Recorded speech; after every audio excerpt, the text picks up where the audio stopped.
Alright, dalam live stream hari ini kita bakal membedah dan membincangkan X-Men 97 episod pertama dan juga kedua.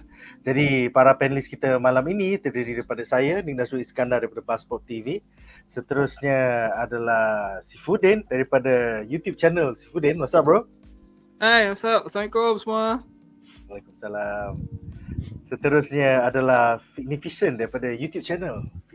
Assalamualaikum. Selamat berpuasa Abang Nik dan juga Sifudin and semua warga BuzzPop. Let's go. So malam ni kita mengorak sejarah baru di mana kita ada buat rekod baru. Ini first time kita live stream di ketiga-tiga channel at the same time, BuzzPop TV, Fignificent dan juga Sifudin. So kalau korang menonton daripada mana-mana di YouTube, sama ada channel Sifudin ke, channel Fignificent ke, sama channel BuzzPop TV, welcome guys. Dan jom kita bincangkan X-Men 97 episod 1 dan juga 2.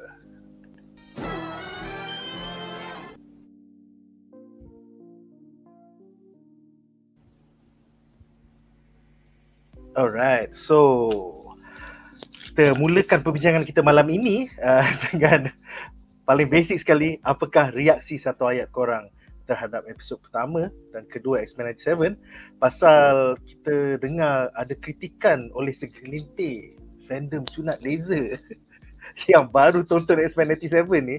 Diorang kata apalah terlebih woke lah, Moth tiba-tiba jadi bisexual lah, Gambit pakai crop top nampak macam gay lah. So macam apakah pendapat korang? Kita mulakan dengan Fignificent. Silakan Fig. X-Men 97 for me, I think this is a good upgrade daripada series yang sebelum ni kan, yang muncul tahun 92 kan. Sebabnya bila kita tengok 5 season, and FYI aku tak habis tengok lagi, baru sampai season keempat. But so far memang yang X-Men 92 sampai 97 tu memang dia punya dialog cringe, even action scene dia pun tak padu kan. Tapi kalau yang X-Men 97 ni dia upgrade daripada segala aspek tau, daripada segi dialog, daripada segi action wise. Even kali ni kita dapat tengok Cyclops lebih nampak dia punya aura, dia punya leadership kali ni kan. Even dia punya fighting scene pun not bad apa. Kalau dalam animasi yang sebelum ni kita tahu dia boleh shoot laser je kan.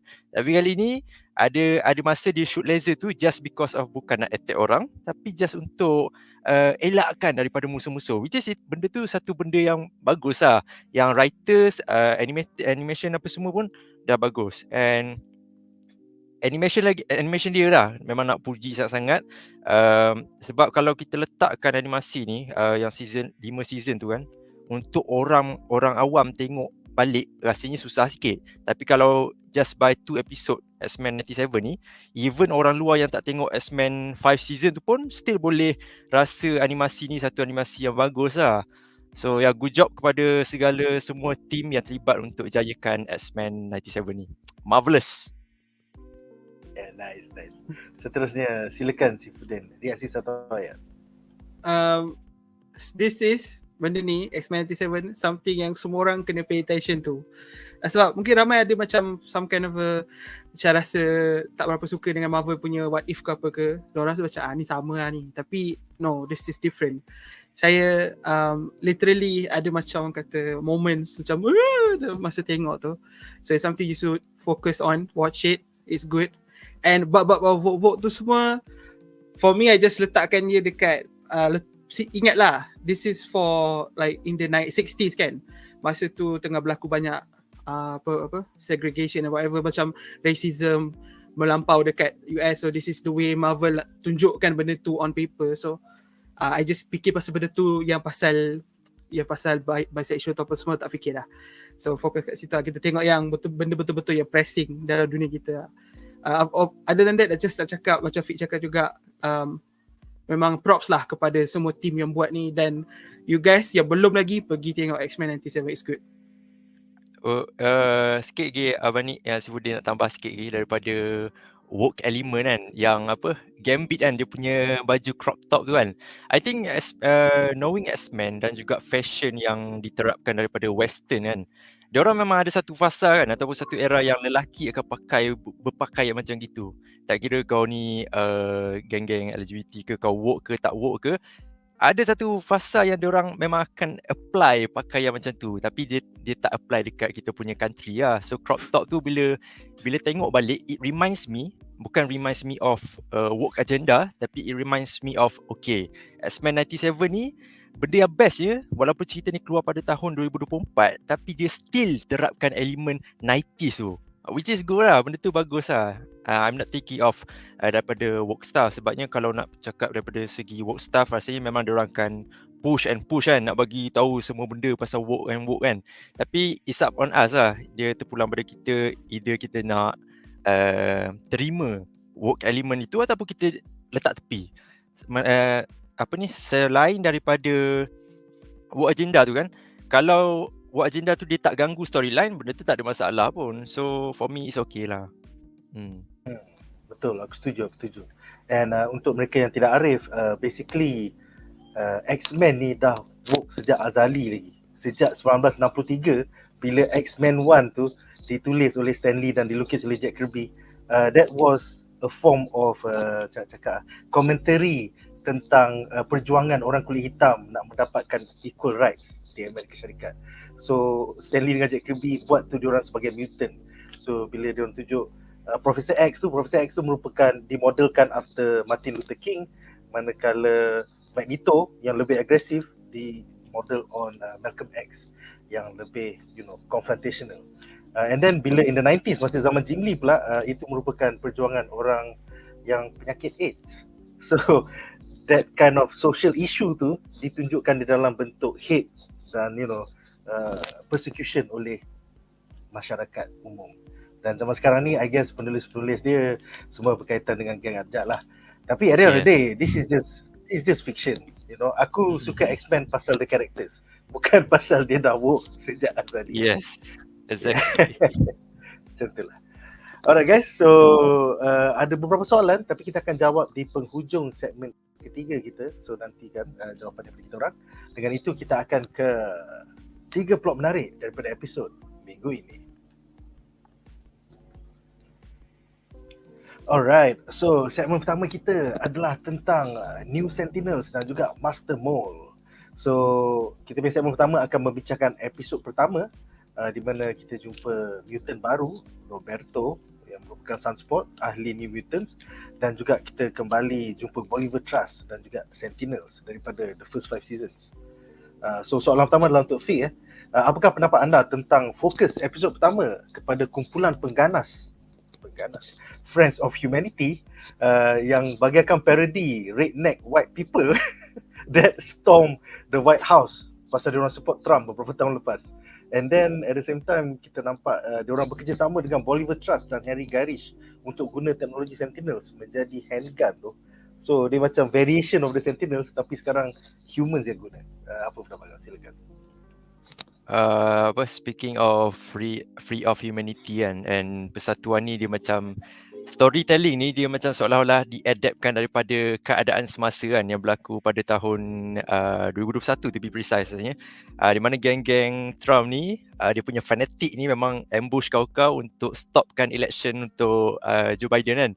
So benda ni dia bagus tau sebab dia orang applykan benda yang nyata dalam penceritaan animasi, tapi dia tak applykan 100% true lah, which is pengganas-pengganas ni free of humanity ni fight for president ke tak, dia fight for mutants, dia fight untuk mutant iaitu Magneto yang masa tu dihadapkan ke mahkamah kan. Yang mana kita tahulah dalam daripada season 1 sampai season 5 Magneto ni dia punya idea tu bercanggah sikit dengan Profesor Charles Xavier, yang mana Profesor Charles Xavier kata macam okay, in order untuk kita bring peace, kita kena bring peace dengan cara yang baik lah, cara yang Charles nak kan, dengan kita tak boleh berperang dengan manusia, kita tak boleh berperang dengan mutants. But kalau Magneto pula dia punya perspektif, dia punya idea is walau apa cara macam mana pun, kalau aku terpaksa untuk menghancurkan manusia untuk protect aku punya kaum, then I will do it. Itu perspektif Magneto lah. So dekat sini free of humanity ni merupakan satu persatuan yang memang sangat against dengan mutants. Tapi kita faham lah kalau kita letakkan diri kita kan dalam kasut manusia yang duduk dalam era mutants kan, yang mana daripada manusia ni dia boleh mutated ke, ada S gene ke dalam badan dia. diorang ni sebenarnya sekumpulan diorang ni mampu untuk memberi ancaman kepada dunia, kepada manusia sendiri kan. So kita faham kenapa diorang betul-betul nak padamkan mutants daripada planet bumi tu. That's why Free of Humanity exists at the first place kan. Dan masa tu pula, masa Magneto yang dihadapkan ke Kongres dengan United Nations semua, ianya disebabkan ni lah dia punya act, dia punya action iaitu dia protect dia punya kind, mutant wise ni lah kan. But for me, benda-benda macam ni bagus sebab kalau kita tak terapkan, kalau tak adanya Friends of Humanity dalam X-Men ni, mungkin X-Men ni hanyalah menjadi satu cerita yang lapuk tanpa agenda-agenda baru ataupun penceritaan daripada masa kini. That's why it's good lah. It's a good decision daripada writers untuk terapkan Free of Humanity. Lepas tu pula dia tambah villain kan, iaitu villain yang lama juga daripada season yang pertama. Episod akhir siapa? Henry Gyrich dengan Bolivar Trask kan? Dengan Bolivar Trask, yes. Okay, Henry Gyrich ni yang bunuh Profesor Charles Xavier kan, ataupun dia yang okey dia bunuh okey, so dia dah bunuh satu. Masa tu semua mutants marah semua mutants marah sebabnya bukan masa tu mutants ada yang side on Magneto, ada yang side on Profesor Charles Xavier, tapi sebabkan tengok manusia menghentam mutants dekat paparan TV live dekat United Nations, benda tu membangkitkan kemarahan sampai ke Magneto rasa macam okay, this is it, ini masanya untuk kita berperang dengan manusia, our liberation begins kan. Tapi disebabkan Profesor Charles Xavier lumpuh kan, Magneto nak tolong kawan dia kan, sampai kan Jean Grey tanya dekat Magneto kan, kau sayang ke kawan kau jangan question aku punya sayang terhadap kawan karib aku kan. Oh by the way, fun fact lah, aku tengok cerita X-Men 92 sampai 97 tu dalam bahasa Melayu sebab tak faham sangat dalam bahasa Inggeris kan. So dia punya dialog tu memang cringe habis lah. Tapi still kita boleh engage lah dengan story untuk X-Men. And yang pelik sikit is Bolivar Trask. Sebab dalam episod pertama ni, dia question aku sebab dalam ending untuk episod pertama X-Men ni, Bolivar Trask dia macam dia dah figure out tau yang Master Port tu akan bukan saja hancurkan mutant, tiba-tiba otak dia berputar, dia bukan nak hancurkan mutant je, dia juga nak menghancurkan manusia. So dekat situ aku pelik kenapa dalam season yang baru ni Bolivar Trask masih lagi mempercayai Sentinels, idea Sentinels dia tu, and juga mempercayai Master Mold untuk hancurkan mutants. Mungkin ni just maybe mungkin by hook or by crook dengan apa cara sekalipun Bolivar Trask rasa Sentinels is the only way untuk wipe out kan mutants daripada planet bumi. That's why dia still believe on Sentinels, dia masih lagi believe on Henry Gyrich. Sebabnya Bolivar Trask dengan Henry Gyrich ni ada satu persamaan lah yang sangat-sangat common, which is kita hapuskan mutant. So musuh kepada kau merupakan musuh kepada aku juga. So tak kira apa caranya, kau nak pakai cosmic laser ke, kita nak develop mutant fight dengan mutant ke, kita buat civil war di antara mutant ke, as long as mutant tak ada dalam planet bumi ni, then Bolivar Trask and Henry Gyrich akan happy. So by far episod 1 tu dah serve it so well. Serve justice kepada villain, serve justice kepada hero-hero ataupun mutants X-Men yang terlibat lah dalam episod yang pertama untuk X-Men Animated 97. So yeah. And then dia ada versi baru bro. Sekarang jadi handgun. Oh ya. Sentinel punya power beam tu jadi handgun je, gila babi tu. Ya. Yang handgun tu yang Sentinels pakai tu Free of Humanity kan yang pakai kan? Sekarang Friends of Humanity pun ada teknologi.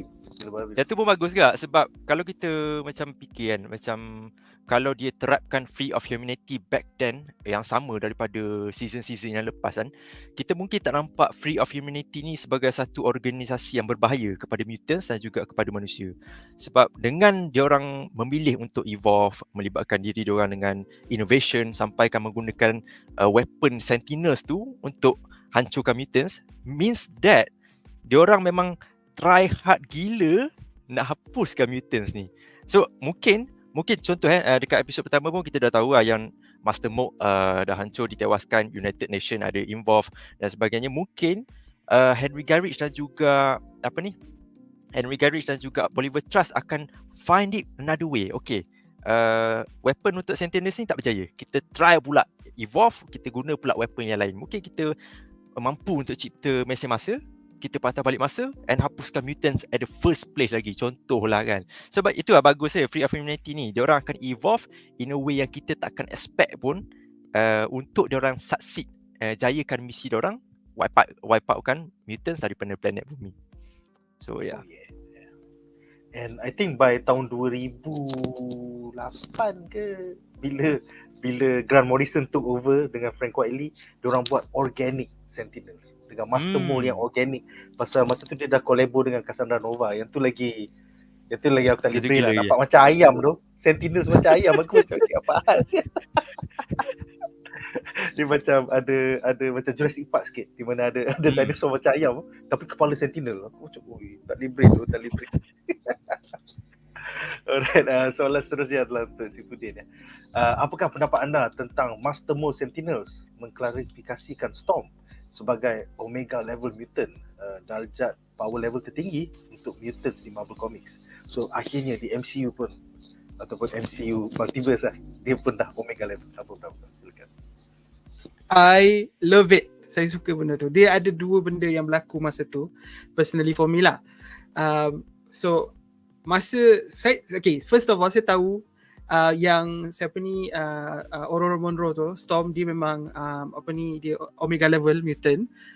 Tapi masa that scene kita nampak diorang lawan semua, macam lupa tahu sekejap yang Storm tak ada.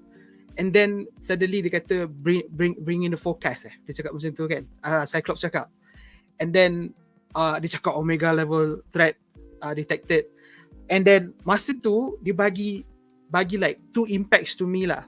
One, dia bagi kita tahu yang basically Storm akan basically menyapu je lah Sentinel tu. Dan yang kedua, dia nak bagi tahu kita yang this thing would play a part somehow in the future. Tapi episode 2 prove me otherwise. Tapi masa first time tengok episode tu, masa dia datang and then dia punya speech and then dia punya dia tukar the sands jadi gelas. Lepas tu dia basically gunakan macam satu puting beliung dan semua shards of glasses tu start berterbangan and then they basically sedut all the sentinels up to the sky and then the sentinels start to rotate and then like there's a like sunshine something, like it was beautiful. Dia buatkan saya ada like orang kata physical reaction to that scene. And it all I think bila dia sebut perkataan tu, dia sebut Omega level tu, sebab benda tu macam okay, dia dah bagi tahu and now dia tunjuk. So dia bagi saya macam satu, wow, this is Omega level mutant. I think it's a very smart thing to do for the writers. Boleh je dia tak cakap kan, tapi dia cakap. And then dia buatkan somehow my brain start to work like, okay, next time imagine X-Men has to go lawan someone and then somehow like Sentinel or something detected the same thing, but this time it's the villain. Like, villain tu yang Omega level. For example lah in the show, that will also give out like a huge impact. Like kita akan start terus macam, oh okay, how? Macam mana Cyclops and the team, even like Magneto nak deal with this Omega level mutant. So saya tahu Omega level mutant ni mostly yang saya tahu adalah heroes lah, side baik lah, macam Jean Grey Omega level kan, Iceman pun Omega level. Yes, Iceman pun Omega level. Tapi ada juga villain yang Omega level, cuma tak ramai lah. So like imagine one day we get to see that villain and then they have to fight. So this is like a very dua lah masa babak tu very good, and then probably brings in like more threats in the future lah. So macam benda tu buat saya happy lah. So saya sebelum ni dengar je tau Omega level mutant. Kita tak pernah tengok dia fully in action sebab live action movies dia tak basically bagi kita justice in terms of like the scale of the power of Omega level mutants. Kita tak dapat sangat. Lagi-lagi masa dua filem Dark Phoenix tu, kita tak nampak Dark Phoenix punya ability, Jean Grey punya full ability. Tapi this time we got to see it and it was beautifully done. Very very nice. Yeah, saya suka. Yeah, masa babak dia tukar pasir jadi kaca tu, aku macam this is not your daddy's X-Men 92 guys. This is X-Men 97. Aku macam dia macam kurang tau. Macam dekat live action macam si Fude mention tadi, kita tak dapat Storm yang macam tu tau. But dia orang servekan Storm di Omega level punya mutant dalam animation. Benda tu sangat rasa impressive tau. Sampai kan dia punya presence bila dia datang tu, rasanya kalau kita tak minat X-Men pun kita rasa macam, uish, siapa dia ni kan? Power betul dia ni. Itulah feeling yang rasanya general audience akan rasa bila tonton Storm tiba-tiba datang untuk selamatkan X-Men. Satu lagi perangai Storm punya karakter sendiri. Like kalau dalam live action Storm macam friendly, macam biasa-biasa je, but like this time Storm feels like the mother, macam mother of the team lah. Macam dia adalah the cool auntie of the team. And then suddenly like dengan dia punya speech, dengan dia suara, and then the way they animated that scene, like the whole episode animation okay je, but that fight scene at the end dengan the Sentinels dengan tu kan, dengan villain tu lah. So basically like benda tu dia macam lain sikit, and then when Storm comes in, another level. That's like I love it so much. Lebih kurang vibe dia macam Gorgeous yang murka dengan semut-semut di bumi. Dia macam, kau cari pasal ni apa hal? Dia tengok semua macam semut je, macam ni apa hal ni? So dia macam next level lah. Aku tak pernah nampak Storm yang lansi macam tu. Yeah. Alright, soalan terakhir untuk segmen ni adalah untuk semua panelis. Apakah pendapat anda tentang penampilan cameo oleh Roberto da Costa aka Sunspot yang memilih untuk tidak join X-Men di penghujung episod pertama? Sedangkan di halaman komik, Sunspot merupakan ahli kumpulan spin-off X-Men, The New Mutants, serta one of the founding members of X-Force. Silakan, kita mulakan dengan Fik. Sunspot, Roberto da Costa kan. I think personally I like it yang dia choose untuk tak join X-Men dahulu lah.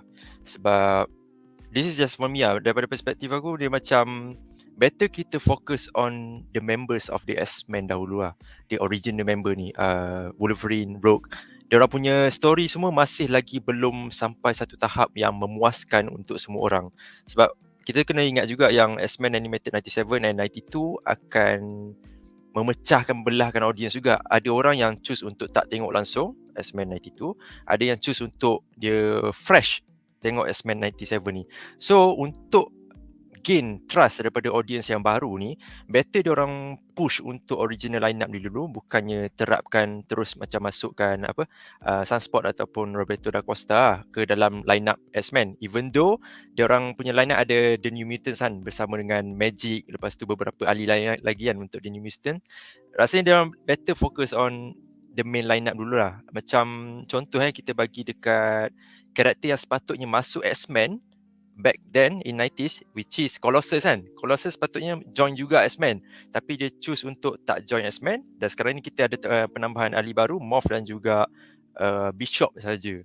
So benda tu bagus lah, satu idea yang bagus yang writer pilih, dan bukannya satu wasted. Sebab rasanya Sunspot boleh je in any episode dalam berbakikan 8 episod ni, dia boleh muncul anytime untuk selamatkan X-Men. Sebab kita kena ingat juga back then in 90s, X-Men Animated ni dia bukan satu series yang apabila satu episod ni lanjut ke episod 2. Dia boleh juga jump daripada episod 1 jump ke episod 6, ataupun daripada episod 6 tu jump ke episod 9 dengan penceritaan yang sama kan. So mungkin just maybe Sunspot akan muncul kembali lah in the future lah. So good idea daripada writers memilih Sunspot untuk tak masukkan dia lagi dalam line up X-Men. For me pula, so I don't know, tak tahu banyak pasal Sunspot. Tahu pasal dia dekat Days of Future Past. What I can say is that maybe this is a good thing for Marvel Animation, sebab diorang dah basically right now letakkan the X-Men ni macam base. So diorang ada chances to actually expand. So maybe lepas ni in the future kita ada X-Force punya animated show, or New Mutants punya animated show. So Sunspot would be one of the members lah, maybe one of the main characters. So sebab diorang dah establish Sunspot dulu. Kalau macam X-Force, Deadpool dalam X-Force, pernah masuk X-Force dia macam dia singgah je, dia singgah kan. Macam dia singgah. So Deadpool is like very famous kan. So this is like probably another way to put Deadpool somehow in the mix. Sebab masa yang sebelum ni Deadpool pernah macam cameo sekali 2 kali je. So maybe dalam 97 Deadpool boleh cameo lagi. Tapi in X-Force kalau ada animation sendirilah, maybe Deadpool akan jadi lagi lebih kata lebih banyak lah moment Deadpool, walaupun Deadpool bukan X-Force member macam tu. So I think this opens up the door. Tak perlu pun join the X-Men. You can also have other teams, and those teams boleh basically expand the world, expand the Marvel cinematic, the Marvel animation punya bahagian tu. So it's a good thing dorang tak masukkan Sunspot terus. Macam dorang buat Jubilee dulu, basically jadikan Jubilee trainee kan. So it's a good thing lah dorang buat macam ni. Sunspot hidup dulu, and then suddenly dia akan muncul dalam X-Force ke apa. In the future, I don't know lah apa Marvel punya plan kan. Yeah, it's pretty cool to, I mean, aku dah tengok X-Men sejak 92 back in the day lah, tapi I mean for new viewers, it's cool untuk diorang kenal team X-Men ni, and then eventually the spin-off lah. So aku rasa like Eternals should have been like this. Kita patut dapat like 8 episod tentang Eternals, you know, kita juga kenal diorang one by one melalui animasi ke, lepas tu baru kita tengok movie. Ni kau nak longgok 10 karakter dalam satu movie, kira rugi lah. So actually betul lah yang apa yang kita lepas kita semua tengok kan, X-Men Animated 97 ni kan, ada yang Munif kata macam sepatutnya Eternals should be introduced this way lah.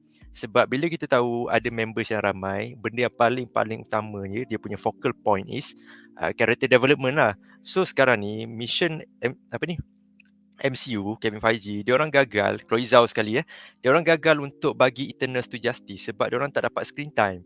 So that's why, contoh katakan kalau nak buat series, mungkin makan bajet yang lagi besar sebab Secret Invasion kan 200 million kan. Tapi so dengan buat animation ni, animated punya cerita, kau boleh panjangkan penceritaan Eternals tu, kaitkan dia dengan Celestial, kaitkan Eros yang ada kaitan dengan Thanos, and kaitkan dia dengan Deviants. Even Deviants telah pun dianggap sebagai satu villain yang sangat-sangat lemah dalam MCU. Sepatutnya Deviants dengan Eternals ni ada dia punya war sendiri yang sangat-sangat lama, disebabkan Deviants rasa marah dekat Celestial, lepas Eternals pula berpihak kepada Celestial, sedangkan Celestial nak ada agenda dia sendiri. So benda-benda macam tu, penceritaan yang panjang tu perlukan series lah. The easiest way to do, kau nak plan kan, kau nak merangka penceritaan kau, is through animation sebenarnya.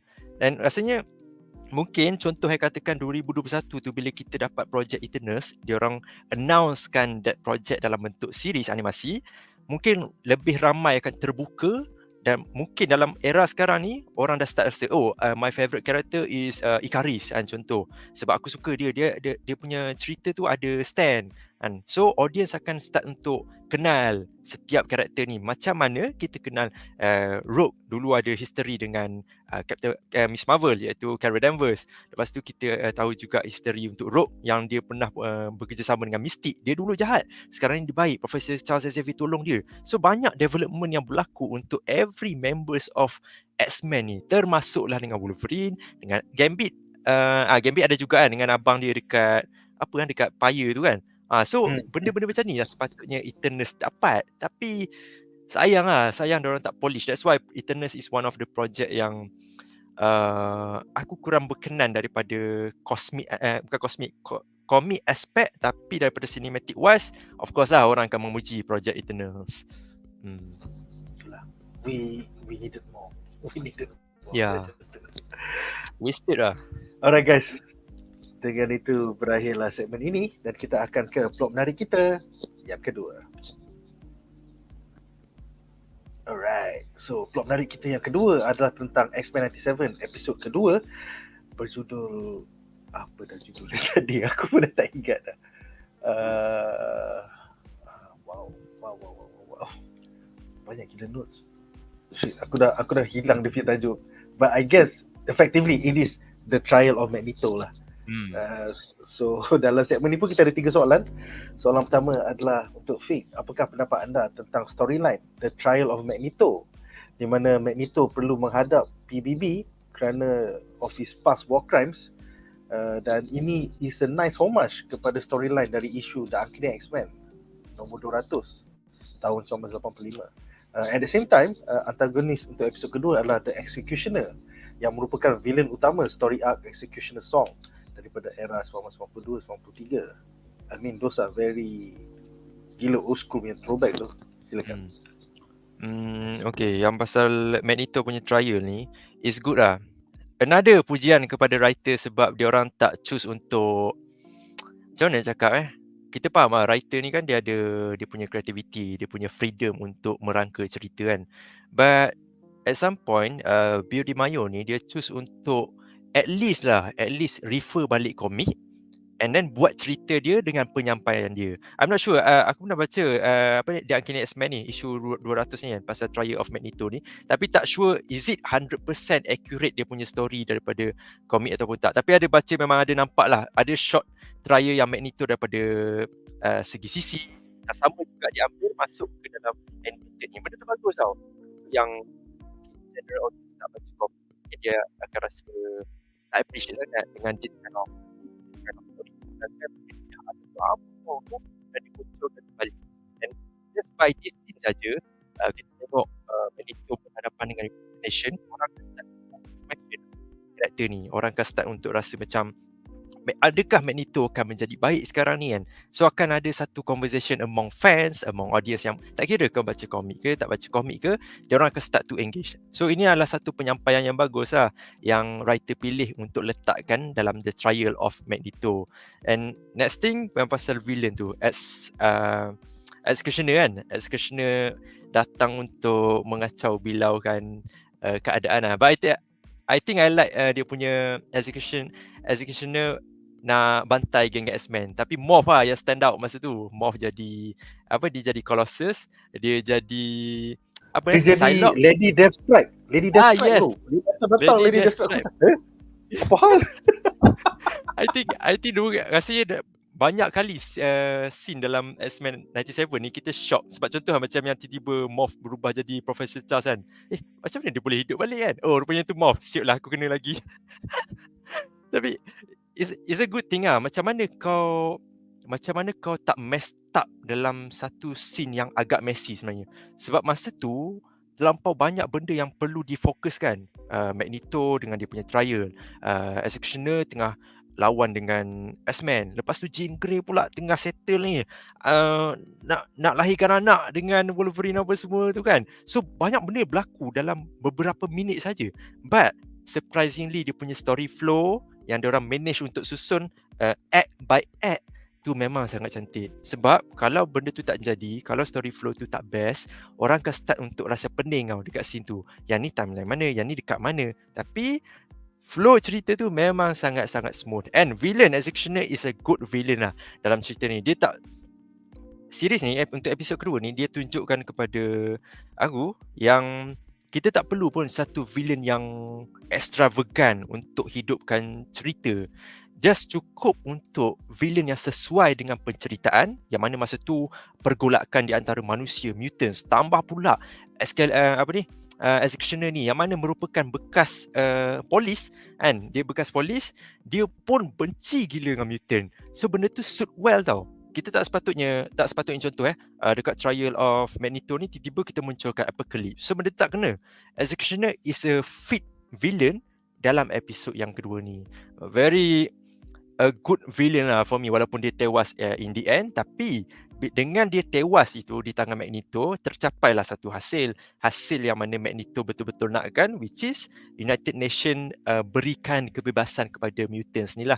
Yang mana kami ni pun mampu untuk memijak kau. Kami mampu untuk, kau ni macam kutu je bagi kami, tapi kita orang choose untuk tak nak, so that kita boleh coexist mutants and human.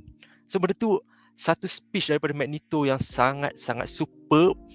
Either kau tak faham dia punya falsafah pun, kau akan rasa macam Magneto is trying his best untuk jadi orang baik and trying his best untuk follow the path yang Professor Charles Xavier dah tetapkan kepada kau. Which is a very very good moment daripada a villain turns to hero at some point. So, yeah. Dia masa dia bersyarah dekat atmosphere tu, aku macam aku tengah tengok movie MCU ke apa dia tu. Dia punya skrip tu memang terbaik siap. Lakonan suara dia pun macam epic gila. Betul. At some point kan, macam kita tahu yang Magneto ni kan villain kan. So mungkin dia akan stick dengan dia punya stand, dengan dia punya karakter. Okay, kau dah start war ni, kali ni memang aku tibai lah kau. Aku gunakan X-Men ni sebagai puppet aku je untuk dapatkan kau ni, geng-geng United Nation ni. Tapi it turns out dia minta peluang dengan United Nations untuk tunjukkan mutants ni baik. Benda tu mungkin bagi orang scene tu, speech itu bukan plot twist, but for me benda tu satu plot twist yang besar gila dalam era mutants menentang dengan humans ni. Oh, such a good moment lah. Serious. Yeah, definitely. Memang movie worthy lah. Memang movie magic. Yes. Alright. Soalan kedua adalah untuk Sifudin. Apakah pendapat anda tentang Storm kehilangan kuasanya di tangan X-Cutioner pasal dia nak protect Magneto? Storyline ni mirip dengan isu Uncanny X-Men 185 daripada tahun 1984 di mana Storm lost her powers protecting Rogue. So dia ambil iras-iras lah. She lost her powers tapi she was protecting Rogue, dalam ni she was protecting Magneto. Silakan. First of all, dia devastating lah. Sebab tadi baru kita cerita pasal Omega level mutant, and now the Omega level mutant has lost. It's gone. So I think in terms of story, sebagai penonton yang obviously kita akan root for the X-Men, right? Kita akan rasa macam that loss as well. Masa dia terbaring atas lantai tu, dia bagi saya lah, at least one emotion yang agak kuat, which is, oh no, apa akan jadi lepas ni? And then dia punya basically resolution dia sebagai, lepas dia dah tak ada kuasa, dia punya ayat kepada Jean also very heartbreaking bila dia cakap we are no longer connected. So that is, I think, one of the smartest thing to do. This is like diorang sengaja tau buat dua episode premiere ni, so that basically dia bagi kita satu tone. They sets the tone for the rest of the season, and that the tone is this: Storm, basically the most powerful person, the most powerful mutant, gone from the team. What's gonna happen next? Okay, apa yang Storm akan lalui? Sebab kita dah attached to Storm, Omega level mutant. Kita dah episode 1 attached to Storm, episode 2 Storm detached from kita. So it's a very smart thing to do. And bila dia kehilangan kuasa tu, honestly I'm very very curious nak tahu apa yang akan berlaku kepada Storm, apa yang Storm akan buat, ke mana dia pergi, ke mana dia dalam bas tu dia pergi mana. Teringat satu future show from Marvel which is Eyes of Wakanda. Somehow tak tahu kenapa otak macam, oh what if dia pergi Wakanda, jumpa T'Challa, fall in love, get married, blah blah blah, all that. And they also T'Challa, Black Panther ada dalam X-Men animated show, like briefly sekejap. So like it's possible he exists. So we probably see that. I don't know. Tapi I'm excited to know her future, but at the same time devastated for the X-Men team. And sekarang ni macam I think diorang ada satu hole yang besar untuk fill, especially for Jean Grey, which is another problem. Tapi kita bincang kejap lagi yang tu.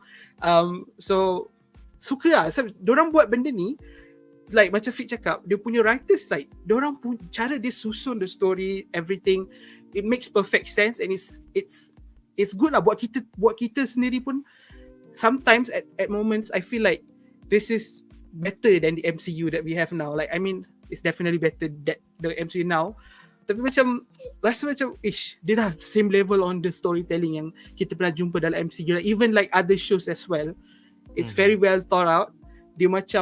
Dia dah tahu apa dia nak buat, so dia dah bagi kita crumbs, dia bagi kita macam, oh nah, this is Storm, and now this is Storm. Itu dia buat masa dia hilangkan kuasa tu.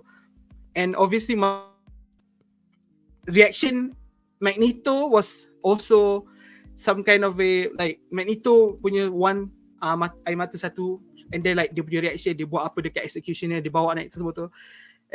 So like this sangat-sangat, I love good music, and I love how music can change dia punya atmosphere of the story. Macam daripada chaotic blah blah blah, and suddenly everything is kind of calm, just relax je, and then it takes to another level. So that reaction from Magneto, amazing. So like that moment basically buat saya personally hooked up for this whole season right now. Like tak kisah apa jadi dalam episode 3 sampai final episode, but like now I'm invested. Now I want to know more. What happens to Storm lepas ni? What happens to the X-Men team? What happens to, like, ada orang akan cakap yang Magneto dah tahu Storm akan kehilangan kuasa, like some kind of a plan from him. So I want to know if that is true or not. So macam benda tu memang sangat-sangat bijak daripada writers. And I think Storm is gonna get back the power. I don't know. Yes. Maybe dia akan dapat. Sebab I Yes. mean she's Omega level must come back mah.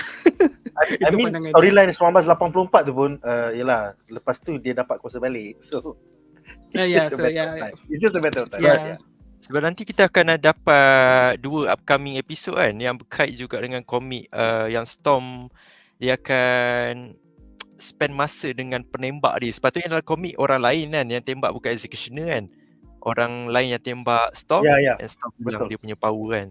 Tapi nak tambah kepada point yang Sifudin Andy kan, betul lah Sifudin cakap yang moment Storm hilang power tu is one of the devastated punya moment tau. Sebab kita kena ingat dalam X-Men 92 apa semua, ada satu episod ni yang Rogue macam ada pemikiran yang dia nak buang tau dia punya power. Dia berjumpa dengan Mystic, tak silap siapa masa tu. Ni sampai Apocalypse dalang kepada benda tu lah.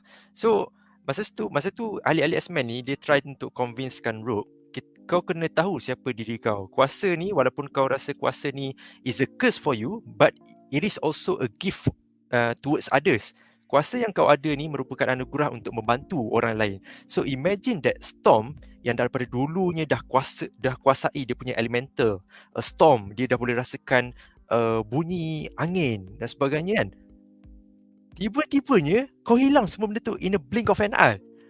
Benda tu rasa macam lost gila tau. Yeah. Masa dia cakap I couldn't feel the breeze. There's no moisture. I'm like, no, stop. Wah. Gila. Dia macam airbender yang tiba-tiba tak boleh bend bro. Dia dah tak boleh bend. Ya. Betul. Yes. Crazy. Alright, soalan terakhir untuk segmen ini adalah untuk semua panelis. Apakah pendapat anda tentang negara Genosha akhirnya diberi pengiktirafan global oleh PBB sebagai negara mutant yang pertama di dalam sejarah dunia? So kita mulakan dengan Sifudin. Yang ni Magneto lah, dia pandai main tarik tali kan.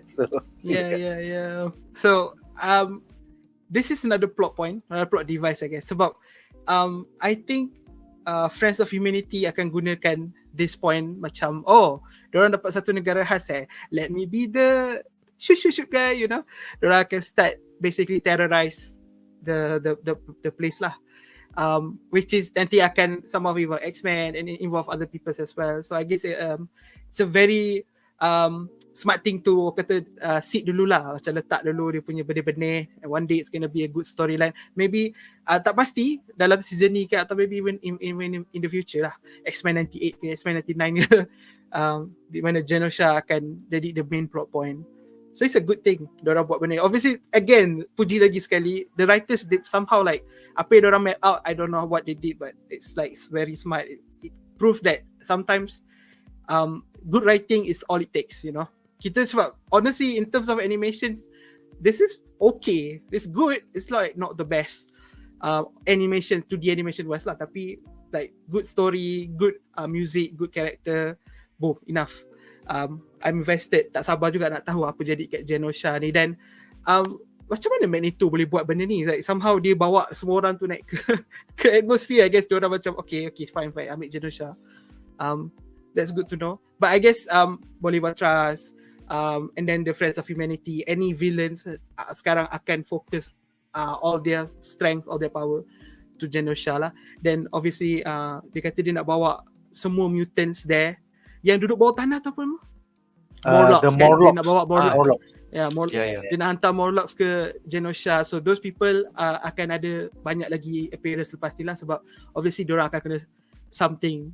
So I think that budak kecil yang dalam Morlock, I don't know the name, yang warna hijau, kulit warna hijau tu, I guess dia akan Newt or something like that. I can't remember. Newt okay, so maybe dia akan ada big moments after this. I don't know lah macam mana, tapi somehow dia macam diorang dah baca seed, macam planet seed, macam somehow Magneto pergi kat dia macam cakap okay you can live however you want after this, macam tu kan awal-awal episod ada kan, episod 2 tu. So I think it's good lah, ada Genosha ni bagus, a good plot point. Genosha yang baru ni, maksudnya Genosha yang dah jadi satu negara dan negara tu khas untuk mutant, it's gonna be a good plot point lah. Yeah, definitely.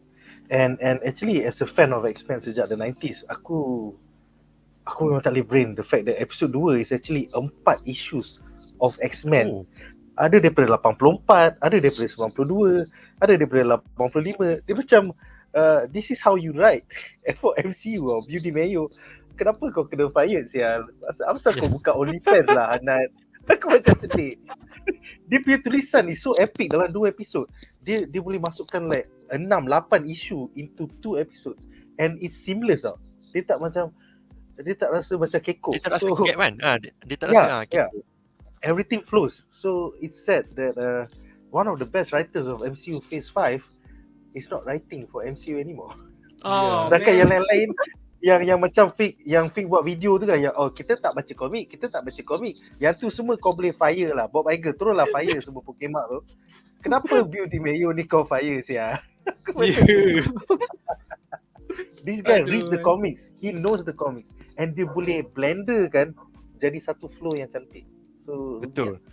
Actually walaupun letak tepi apa yang Beauty Mayo buat kan, tapi tu power dia. Mungkin orang tak kenal Beauty Mayo, and before this pun aku tak kenal siapakah the person name Beauty Mayo ni. But just by 2 episod, walaupun terlampau awal sebenarnya untuk judge the whole season, but macam Abang ni cakap dia pandai susun tu. Benda tu, kriteria sebagai seorang writer yang berkait dengan superhero punya genre ni, kita susah tau nak cari writer macam tu.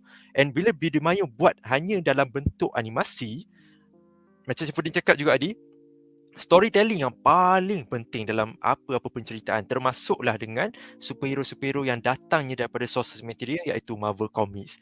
So, by hook or by crook kau nak buat cerita MCU after this kan, kalau kau tak nak ambil 100% daripada komik pun, but please tolong follow cara Beauty Mayo buat. Dia baca dulu, dia identify plot mana yang sesuai dengan plot yang aku nak bawakan nanti. Okay, this one. Okay, kita buat macam tu. That's how you wrote a good story lah. Beauty Mayo succeed very well dalam 2 episod ni je. Alright, so aku tak ingat Fik dah cerita pasal Genosha ke? Genosha. Yang pasal Genosha ni, saya Sifudin dah cover on that. It's a good advantage untuk gerakkan cerita after this. But satu lagi pujian towards the character name MAGNETO lah.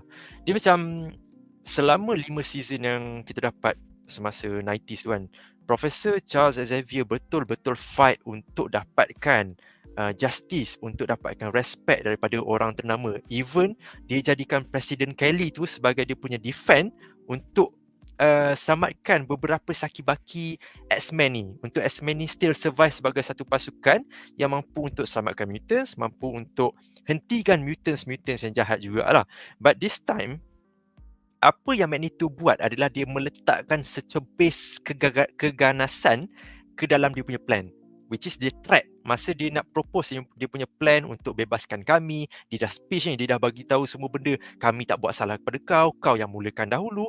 And at the same time, dalam momen yang kau tunjukkan diri kau tu lemah, kau tunjukkan diri kau ni juga seorang yang supreme. Kau mampu untuk memberikan satu momen yang dahsyat kepada manusia kalau manusia ni ingkar. Tapi dalam cara yang sangat-sangat soft, dan skrip yang disampaikan oleh Magneto tu lands very softly tau. Maksudnya orang dia tak akan fikir, Magneto tengah threat aku ni, kalau dia lawan dengan aku berlakulah perang. Tak, dia tak fikir macam tu. Dia terus rasa kesian dengan Storm tiba-tibanya tengah jatuh, hilang power. Ini ke kau nak buat dengan mutant dan sebagainya kan? So benda tu suit well. Setiap plot tu sampailah ke satu keputusan yang United Nation, okay, fine. Aku tak nak lagi tengok keganasan di antara manusia dengan mutants. Kau ambil Genosha, itu negara kau binalah negara kau. And kita live coexist. Superb decision making Magneto buat lah. Jarang-jarang kita dapat tengok leader yang mampu untuk letakkan keganasan and it works to all. Superb lah. Yes, itu satu percaturan yang cantik lah oleh Magneto. It's not a Magneto move lah pada pendapat aku. Yeah, betul. Terror. And satu lagi yang ada in both episodes tapi hanya sebagai cameo adalah Valerie Cooper, iaitu agent Valerie Cooper DVD tu. Yang tu pun watak penting pasal eventually dia akan jadi kira macam boss untuk X Factor, satu team spin-off kepada X-Men, Mhm. di mana kau ada the original X-Men First Class, iaitu Angel, kau ada Iceman, kau ada Beast, and then kau ada Jean Grey dengan Cyclops. Diorang jadi government agents bekerja di bawah Valerie Cooper. So bila aku nampak Val tu, aku macam dang, that's like a Kan benda callback ni yang setiap hopefully ada payoff lah. setiap cameo yang muncul dalam ni, kita rasa macam diorang ada purpose dia tau. Bukannya cameo bodoh yang muncul dalam Doctor Strange Multiverse of Madness just datang untuk mati. Tak, bukan macam tu. Kita rasa macam, dia ni mungkin ada kesan dalam upcoming episode kan. Mungkin dia ni akan muncul lagi. Kita rasa those kind of hope towards this character lah. Bagus. Yeah man, it's itulah, tak rasa macam ni produk MCU Phase 5 lah. Rasa dia True. macam MCU Phase 2 where they actually care about the world building, they actually care about the cameos, and hopefully it will lead to somewhere or something. Can I add something about Magneto? Satu je. Silakan. Magneto dalam 2 episod ni, dia ada 2 kali dia nak sebut perkataan coexist, tapi before dia sebut dia macam coexist. Dia macam still tak nak sebut coexist tu. Dia masih still tak terima yang human have to coexist with X-Men. Like itu dia punya manner lah. Macam kita nampak dia macam tak nak, tapi terpaksa sebab itu permintaan kawan baik dia yang terakhir. Betul. So I like that small detail yang buat kita pun sometimes macam faham Magneto, faham, tapi kau buatlah apa Charles suruh tu je. Like it's basically cakap tu je. Nice, definitely man, definitely. Mula masa aku tengok stills tu macam kenapa Magneto pakai gincu, tapi turns out it's just colouring. Bibir dia lain daripada bibir orang lain. Itu je lah. Dan bila kau tengok still foto kat Facebook, kau macam asal dia pakai gincu tu. Tapi bila kau tengok series tu kau tak perasan pun. Ya.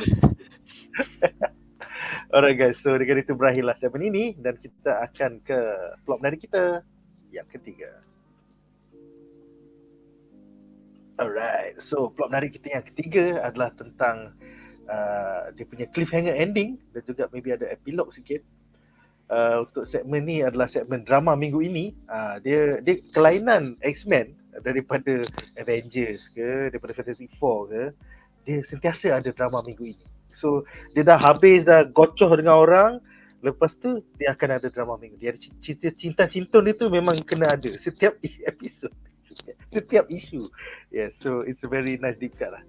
So soalan pertama adalah untuk Fik, apakah pendapat anda tentang cliffhanger ending di mana Jean Grey yang nampaknya disoriented pulang ke X-Mansion, sedangkan klonnya Madeline Pryor yang baru lepas melahirkan Nathan Summers sekadar melopong mati akal in the background. Dia macam jeng. Oh my god. So apa pendapat kau? Silakan. Scene clone kan. This is for me this is a win for comic readers sebenarnya. Sebabnya untuk kita dapatkan Madeline Pryor in live action rasanya mungkin too soon lagi kan. But since animation ni X-Men 97 dah pronouncekan Jean Grey ada dia punya clone, which is Madeline Pryor, Goblin Queen apa semua kan. The whole saga yang terlibat dengan Madeline Pryor, it is a win untuk comic readers yang tahu siapakah Madeline Pryor ni kan. And juga is a win kepada penceritaan back then, bila Cable first time nak kenal siapakah ahli X-Men tu. Ada dia buka macam hologram. Okay, yang ni karakter ni Wolverine. Okay, yang ni tiba-tiba Cyclops. Oh, aku dah kenal dia ni. And mungkin masa tu orang tak tahu lagi macam mana Cable boleh kenal dengan Cyclops. Rupa-rupanya Cable tu merupakan anak daripada Madeline Pryor bersama dengan Scott Summers kan. So benda tu satu plot twist yang ramai nak tengok sebenarnya. Orang mungkin general audience tak tahu pasal Cable tu merupakan anak kepada Scott Summers and Madeline Pryor, but since diorang dah munculkan cliffhanger yang hebat for me and juga berat at the same time, sebab kita lepas ni akan fokus on bila masa Mr. Sinister sempat untuk clonekan Jean Grey kan. Mungkin ada satu episod tu kan yang mana diorang try ataupun diorang berjaya untuk colik Jean Grey dengan Scott Summers kan. Mungkin waktu tu diorang Mr. Sinister dah sempat pun untuk clonekan Jean Grey, dan rupa-rupanya yang balik ke rumah yang diselamatkan apa semua tu bukanlah Jean Grey tapi hanyalah Madeline Pryor. Sebenarnya memang best lah, dan diorang letakkan momen-momen macam ni dalam the right timing. Okay, sebab kita dah settle dah dengan Sentinels, kita dah settle lah semua isu pasal MAGNETO, dah dapat dia punya negara. So apakah konflik yang seterusnya yang kita boleh bawakan? Tup, rupanya kau ada klon dan aku berasmara dengan klon kau, bukan kau. Kan? So benda ni bagus. So cliffhanger tu merupakan plot device untuk gerakkan juga cerita selepas ini dengan perlibatannya Mr. Sinister yang mungkin akan muncul lagi, memberi kekecohan lah kepada ahli X-Men.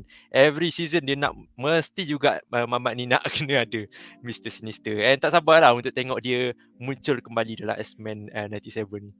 Mungkin design dia lagi cantik. Yes, lagi updated sekarang. Lagi cantik.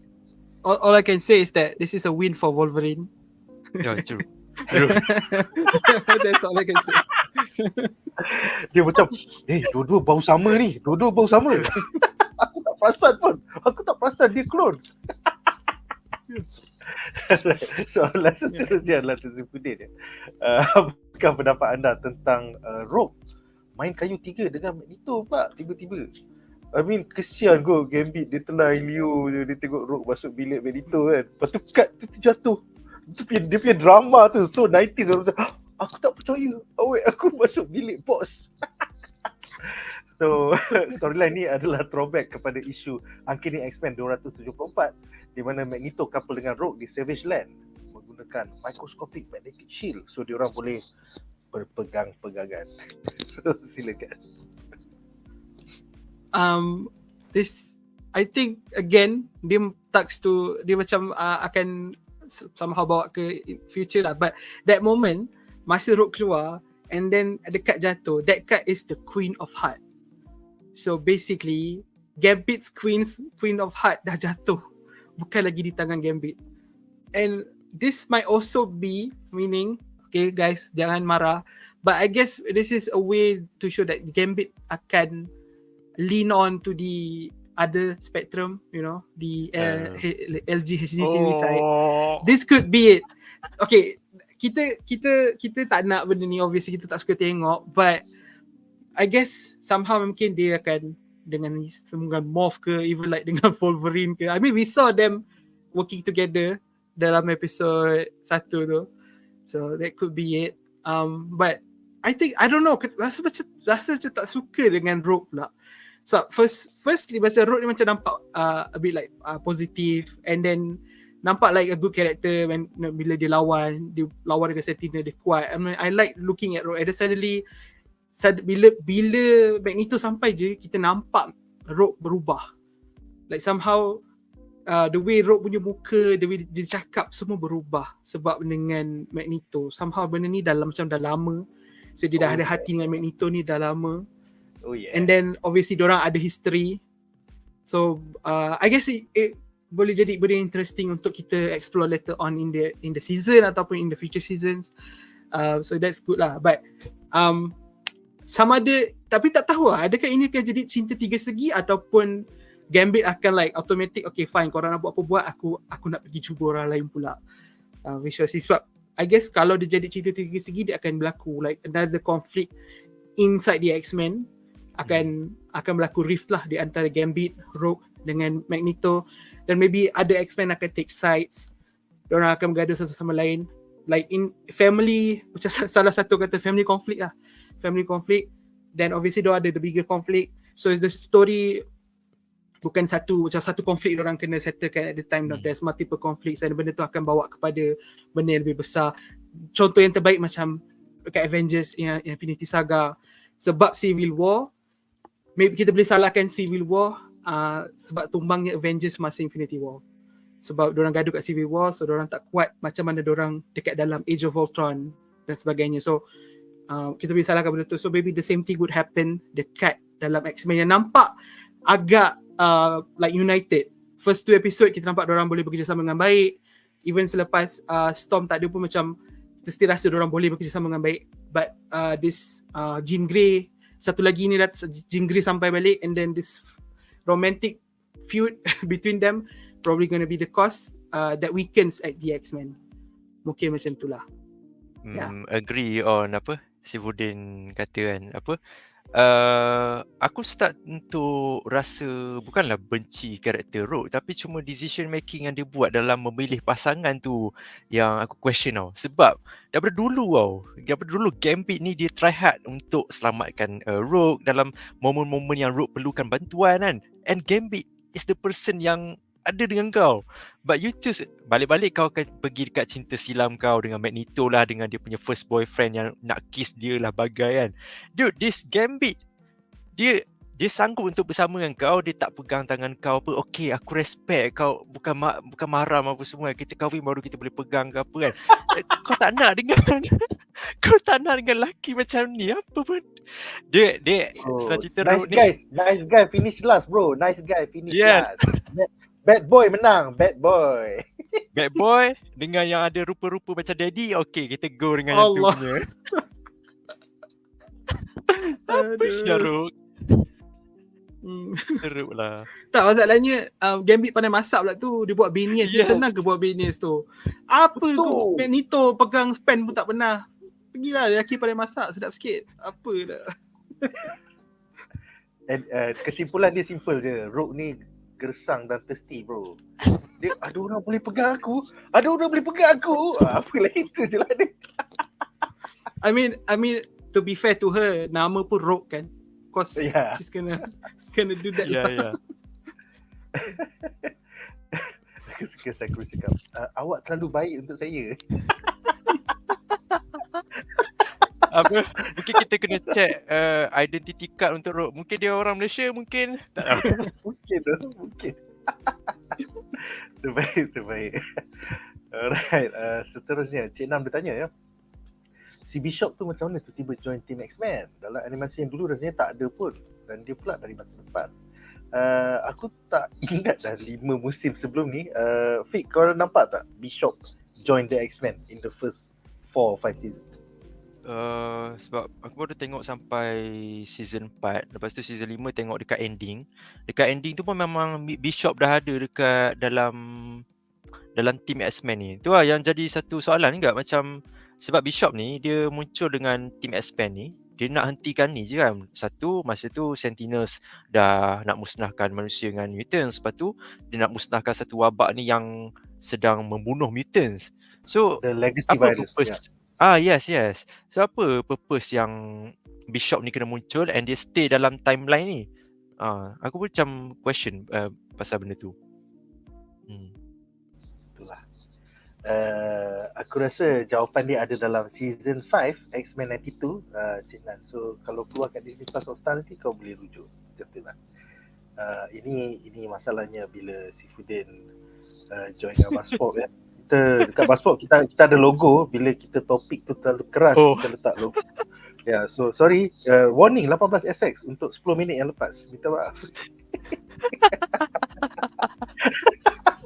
Dahsyat, aku ingat aku tak logo dulu sebelum tanya soalan. Kesian peminat-peminat Sifudin yang menonton di channel Sifudin. Macam, apa konten macam ni sekarang? Apa jadi? Ini bukan si Fudin yang saya nak. Ini variant dia. Alright guys. So dengan itu berakhirlah 3 topik menarik ataupun plot yang menarik daripada X-Men 97 episod 1 dan 2. Sekarang kita bakal menjawab soalan-soalan yang ada daripada korang. Aku dah pilih, aku rasa dekat 10. Tapi kalau korang ada soalan lagi, sila send sekarang dan aku akan cuba kumpul dan bacakan. Alright, so soalan pertama adalah daripada Afif Asri yang bertanya, adakah kena layan season-season sebelum ni baru boleh layan X-Men 97? Personally, pada aku boleh je kalau kau nak tengok episod ni terus, pasal dia ada previously on X-Men. So benda tu pun dah cukup nak catch up untuk the basic plot of each episode. Tapi kalau kau ada masa, kau boleh layan 4 season ke dah 5 season ada dekat Disney Plus Hotstar sekarang. Dah full lah. Dah 5 season semua dah ada. Dekat season 1 sampai 4 dia tak ada subtitle lagi. Season 5 baru ada subtitle. Tak pun boleh tengok dekat tak pun boleh tengok je dekat ni apa channel YouTube yang ada buat recap balik.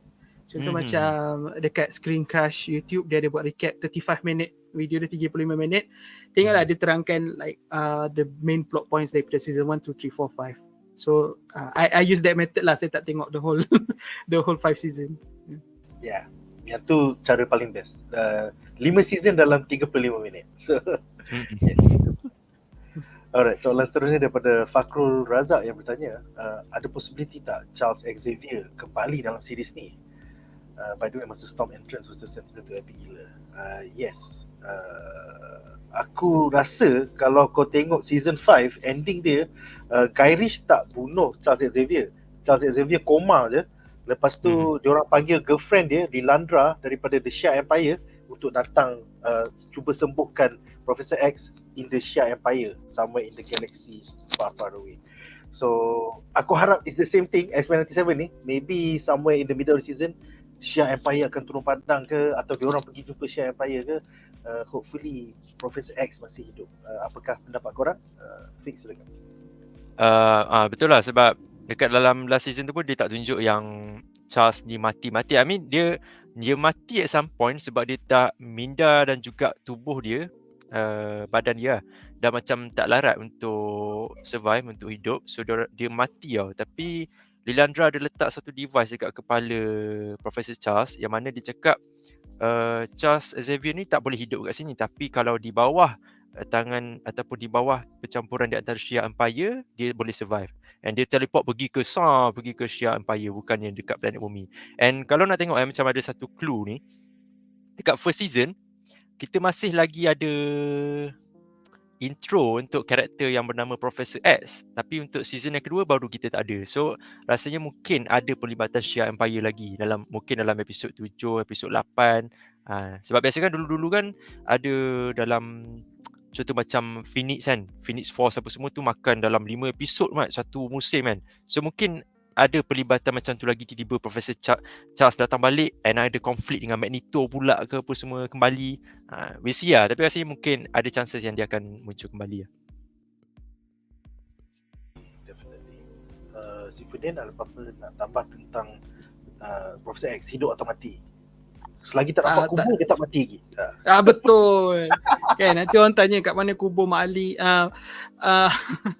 Professor X tak akan mati. He's coming back definitely. Dia akan kembali balik dengan Lilandra tu, dia akan datang. Maybe this time diorang tengah lawan Sentinels lagi, and then Sentinels like, oh, a threat coming, and then it's actually Professor X. Nice. You know, that could be the entrance. That's it. Alright, seterusnya Fakrul juga menambah, Jean Grey yang muncul di akhir episod 2 tu adakah dari future? Jawapannya tidak. Itu merupakan the original Jean Grey, dan Jean Grey yang mengandung tu, yang dah melahirkan Little Summers tu, itu adalah Madeline Pryor, iaitu klon yang dibina ataupun dicipta oleh Mr. Sinister. So eventually Madeline Pryor akan berpaling tadah. Dia buat deal dengan Mephisto dan dia menjadi Goblin Queen. So hopefully kita akan jumpa Goblin Queen sometime in this season. So, finally Mephisto keluar. Tak tahulah. Yang masa storyline 80-an tu memang ada Mephisto. She made a deal to gain the powers of the Goblin Queen. Tapi yang ni aku rasa Beauty Mayo akan blend juga. So maybe tak ada Mephisto, maybe somebody else bagi dia kuasa untuk jadi Goblin Queen.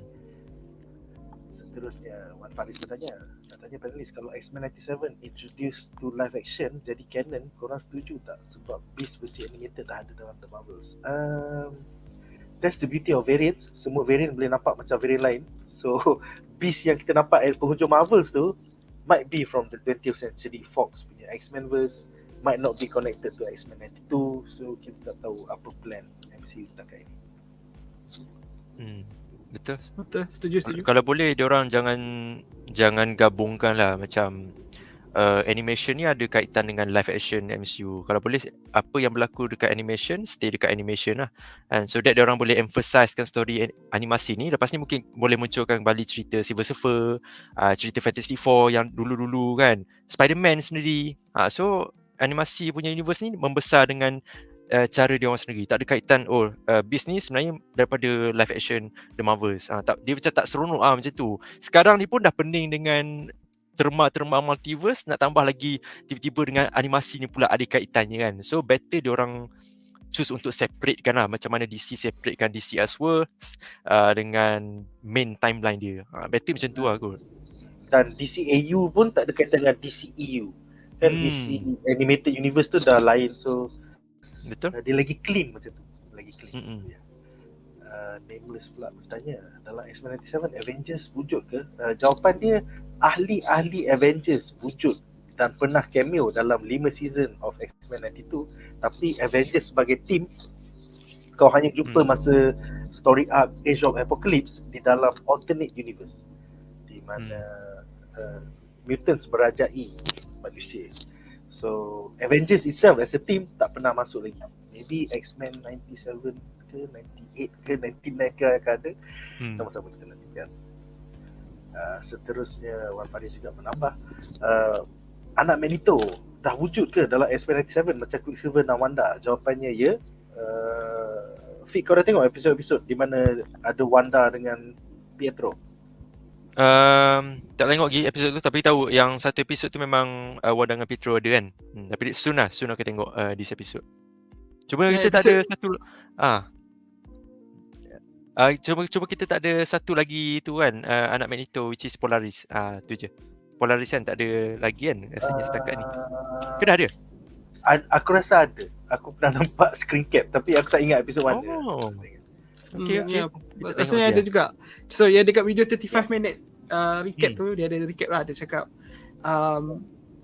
di episod tu pasal Magneto, di mana dia orang bawa Wanda dengan Pietro untuk berjumpa dengan Magneto. Siapa yang bawa tak ingat lah, tapi dia orang berjumpa and then like dia orang start to macam cakap lah, oh ya kita orang Magneto ni ayah kita orang apa semua, tapi Magneto tak terima.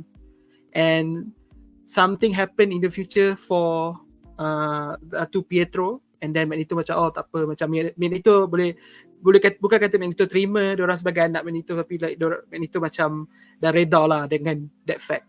But lepas tu jadi macam kalau dalam komik pula kan diorang bukan anak kan, diorang macam tukar di retcon, dia tukar bukan anak. So, rasa macam ada juga kot dalam I'm not sure. Kena tengok lah video tu 35 minit dia bagi tahu. Okay. Nice. Seterusnya Nameless bertanya, Spider-Man Freshman Year akan guna style animation macam X-Men 97 ke? What if? Jawapannya tidak. Tak sama macam 97, no macam What if. It is its own animation style. Aku tak suka sangat cara dia buat apa dah nama, Norman Osborn dengan Harry Osborn. Dia orang tiba-tiba kulit hitam, lepas tu rambut cornrow lah. Aku macam apa hal ni sia. Norman Osborn kulit putih lah bro, apa hal kulit hitam ni. Tapi nak macam mana ya, dunia variant. So it's a different animation style, totally different. Seterusnya, ni soalan kepada semua panelis. Robert Pattinson kalau jadi Magneto, korang setuju tak? Sebab ada iras dalam muka dalam komik. Pada aku muda sangat. Apa pendapat kau, Fik? Muda. Sebab Magneto, the only person yang boleh jadi Magneto adalah apa? Esposito tu, Luis di Esposito. Apa benda? Giancarlo Esposito. Giancarlo. Tak adalah, Robert Pattinson, I mean, dia kacak, dia rambut panjang apa semua, tapi it's too soon kot. Sebab kita perlukan satu figura yang tegap, berambut putih, yang asalnya ada lagi pelakon-pelakon lain yang look alike dengan Magneto ni rather than Robert Pattinson ni lah. Boleh je CGI ada, makeup ada, boleh je. So now he can place Magneto for like, we can play Magneto for 20 years, same person. You know, dia sebab dia muda lagi kan. Nak harap Ian McKellen dah tak lama. So,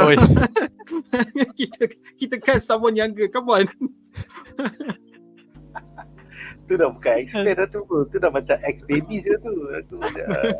Kalau Robert Pattinson muda sangat ya. Ya, muda sangat. Aduh. Michael Fassbender sedih. Macam aku tak ada makna ke guys? Aku tak ada makna. Aku boleh ada job lagi kot.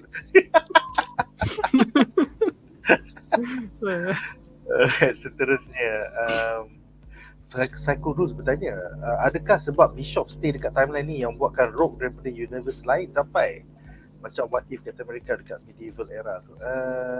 Ada dua Rogue ke? Setahu aku ada satu Rogue ke? Oh, tapi Rogue ni bontot dia dah tak gebu lah. X-Men 97. What happened to the Rogue bontot guys? What happened to the Rogue? LGBTQ kau boleh tambah. Botol gebu kau tak boleh tambah. Kenapa?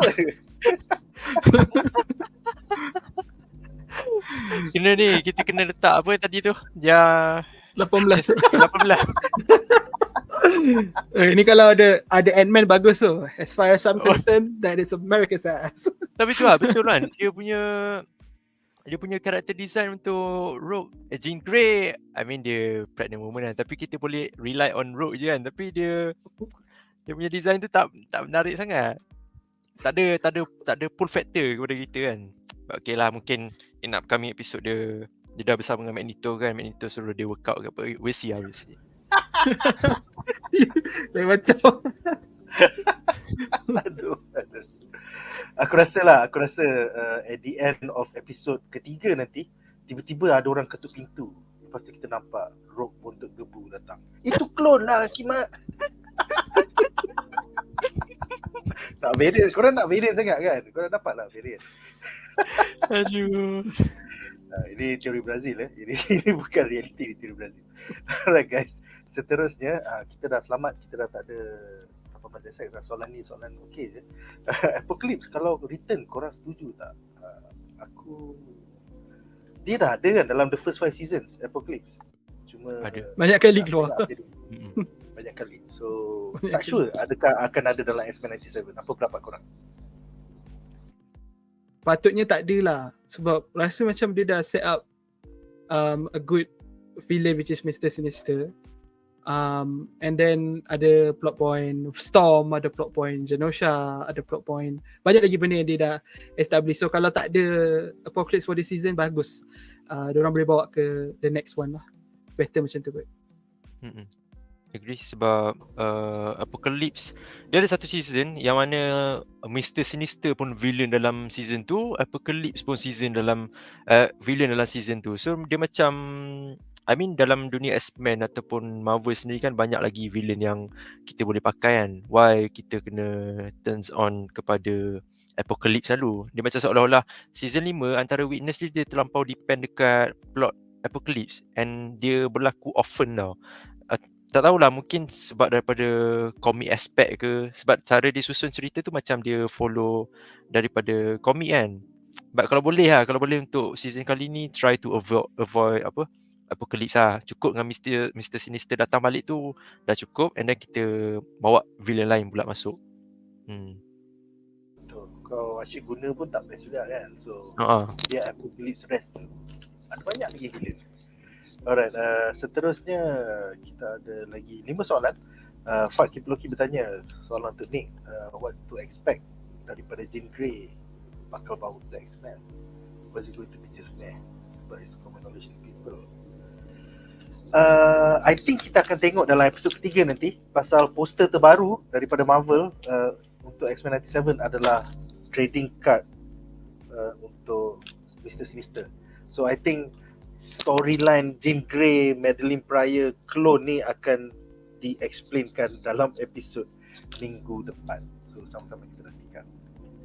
Seterusnya soalan untuk panelist Game Frequency. Are you guys happy so far dengan line-up X-Men 97 ni? Namakan satu karakter yang you guys wish to appear in the next episode. Rogue Untuk Gebu. Yang tu dia tak. Okay, silakan. Rasa ni soalan common kot. Daripada tengok cerita X-Men 92 semua tu, one karakter yang aku really nak tengok is Deadpool tau. Penceritaan since kita akan dapat Deadpool and Wolverine pada bulan Julai nanti kan. So why not untuk kita explore balik history di antara Wolverine dengan Deadpool. Sebab Deadpool masa dia punya era tahun 90-an tu, dia ni dikenali sebagai karakter yang antagonis juga kepada Wolverine. Sebab dia punya innocence tu nak cari Vanessa apa semua itu kan. So dia ni diportraykan sebagai karakter villain. So nak tengok macam mana first time Wolverine dia berjumpa dengan Deadpool. Sebab dalam season lepas pun Morph pernah bertukar jadi Deadpool. Lepas tu Professor Charles Xavier yang jahat tu pun pernah berubah jadi Deadpool. And dia berubah jadi Deadpool tu bila dia berjumpa dengan Wolverine. So maksudnya ada history ataupun ada sesuatu yang berlaku dekat masa silam di antara Wolverine dengan Deadpool, tapi kita tak dapat witness benda tu. Yang kita dapat witness is Wolverine dia pernah bersama dengan Captain America dalam season yang ke-5 rasanya kan. Tapi Deadpool dan Wolverine tak ada. So alang dah bulan 7 nak keluar kan, bagi satu episod untuk strengthenkan character development Wolverine tu sendiri. So Deadpool lah is my pick. For me, actually tak tahu sangat mana yang sesuai. But based on what I know kan, bagus juga kalau dia tambah, like they just put in Colossus into the team lah. Sebab from what I think kan, from what I saw the team, dia tak ada like one tanky man yang boleh like take on blunt force from the villains lah. So I think Colossus would be macam, kalau dalam Avengers ada Hulk, kalau dalam Fantastic Four ada The Thing, Colossus could be that guy for X-Men lah. Also because dia dah pernah muncul dalam prior seasons, like seasons before this, and he was helpful. Orang yang dia jahat, orang Rusia jahat, tapi tak dia baik. So why not let Colossus join X-Men for real this time? Yeah, that'd be awesome kalau ada Peter. Alright, seterusnya Fad tanya soalan untuk Sifudin. Adakah Ororo Manro ataupun Boboiboy Halilintar? Macam mana ni? Mana satu pilihan kau? Kalau in terms of power, actually Boboiboy boleh, kalau fusion dengan Halilintar, fusion dengan Taufan, that would be the equivalent to Storm lah. Tapi kalau tanya minat, obviously I think saya membesar dengan Storm. Basically tengok filem X-Men yang first tu tahun 2001, masa tu umur 9 tahun. But this is the first time, masa tengok series ni first time, rasa Storm tu is like a force to be reckoned with lah. Masa first X-Men first tu biasa-biasa je, and then dalam yang the first class punya timeline, Storm yang dalam X-Men Apocalypse biasa je. So I would choose Boboiboy Halilintar because I've seen more of Boboiboy Halilintar. Yeah. Wow, nice. Alright, kita ada 2 soalan terakhir. Ada apa-apa nak tambah, Fi? Tak. Tu balas pada ni je, Afiq main. Okay. Alright, 2 soalan terakhir. Cik Nan bertanya, kalau yang muncul di akhir episod kedua tu adalah Jean Grey, sebelum ni dekat mana? Kena kurung dengan Mr. Sinister ke? Ke kena culik lepas daripada Dark Phoenix Saga? Aku rasa semuanya bakal di-explain dalam satu villainous monolog oleh Mr. Sinister bila dia keluar dalam episod minggu depan. So sama-sama kita nantikan jawapan daripada Mr. Sinister. Dia mesti nak explain ni. Oh ya, sebenarnya dah lama apa pula kau. Aku plan ni dah lama kan. Korang je tak tahu. Dia pakai skrip daripada 90s lah. Skrip cringe tu. Ataupun teori Brazil kan, don't take it too serious. Mungkin selama ni Logan Wolverine dia yang simpan Jean Grey tu, tapi Jean Grey terlepas. Tak ada.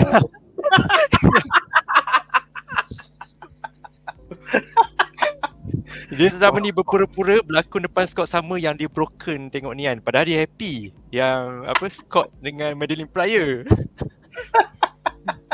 Betul. Aku suka teori ni. Teori ni menarik. Aduh. Sebenarnya Logan pergi jumpa Mr. Sinister. Dia minta, kau tolong buat klon. Aku tak puas hati. Mana tahu. Kita kena tunggu episod 3 X-Men 97 nanti. Soalan terakhir adalah soalan off topic. Mak Ramli bertanya, Disney dah dapat Macross IP? Aku tak sure tu. Pasal pada pendapat aku Macross tu bawah Harmony Gold kan. Harmony Gold production house daripada 90-an. Disney in the future Macross, brand new IP that they can adapt. Maybe Macross finally lands streaming home at Disney Plus 6 hari lepas. Nampaknya the Macross punya IP dah didapati oleh Disney Plus. So yes, I think it's gonna be awesome. Tapi Macross bukanlah Robotech. So yes, sebenarnya yang aku suka adalah Robotech. So tak tahulah sebab bila Robotech akan menjadi reality kembali. Itulah. Wah, teori ni lagi best. Jean Grey tu bukan Jean Grey, dia sebenarnya Mystic. Gila. Mystic tak kot. Rasanya dia orang akan fokus on Madeline Pryor kan. Pasal dah ada dalam Imagine this scene. Ha. Imagine this scene. Ada Madeline Pryor, ada Jean Grey, and then Moff jadi Jean Grey, and then Mystic jadi Jean Grey. Win for Wolverine. Wolverine macam, which one do I pick? Lepas tu Gambit, aku pun nak Jean Grey lah macam ni. Tiba banyak Jean Grey kan, banyak Jean Grey tu dipilih. Jadi Spider-Man meme. Betul tu.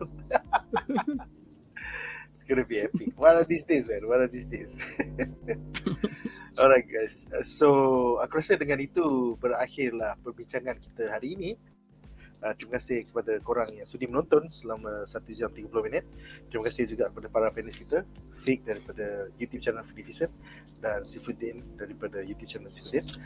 Join us hari Ahad depan di mana kita bakal membincangkan X-Men 97 episod 3. In the meantime, aku rasa esok kita akan bincangkan 3 berita terhangat daripada Hollywood di BuzzPop TV. Kemudian hari Rabu kita orang akan bincangkan Invincible season 2 episod 6. Dan hari Khamis seperti biasa kita mungkin akan membincangkan 3 trailer terbaru daripada Hollywood. So itu sahaja untuk malam ini guys. Terima kasih kerana menonton. Majulah fandom untuk negara. Bye guys. Bye.